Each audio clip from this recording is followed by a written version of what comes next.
Lima, Ohio, taking a little walk around the track, checking things out.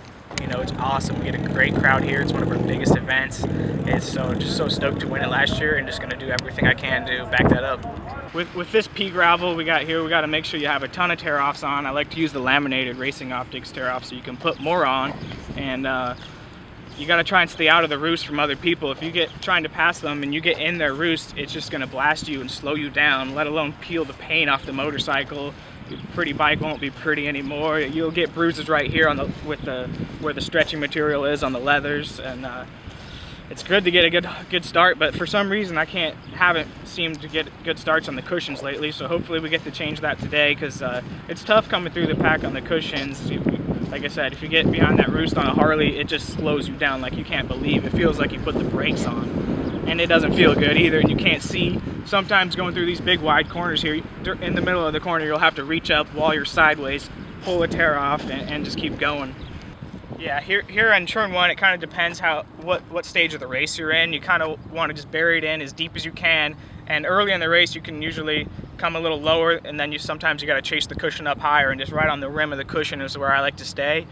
But some guys will run right around the bottom, some guys will be up top, and you just got to find the happy spot for you. And it kind of depends on how things are working for you today, how you have your bike set up and things like that. But you know, I like to bury it into the corner as hard as I can, get it leaned over, and get on the gas and get it sideways, but not too sideways, which is really tricky here at Lima, because it generally gets some little ruts and stuff, and your back wheel can get hung in a rut and really just hang out there and not go anywhere. So it's a fine line between keeping it sideways and keeping it going forward.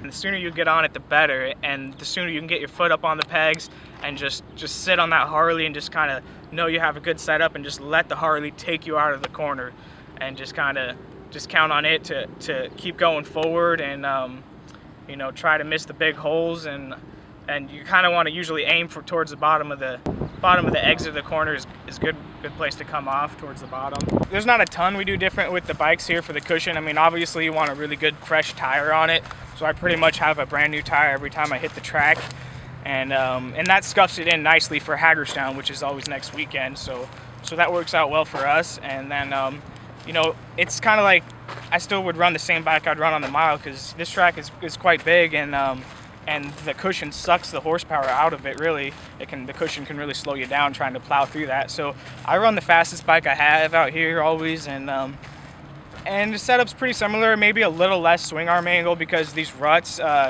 are really tricky and challenging, and I felt like with the extra swing arm angle I normally run on the clay tracks, it makes it a little harder to ride out here. So I've been running a little less angle, and you know, I run a similar wheelbase to that I run on the miles. On the clay half miles, I run a little shorter wheelbase than out here, but really that's about it. You just got to try and keep that throttle wide open, and just set your bike up to what's comfortable for you.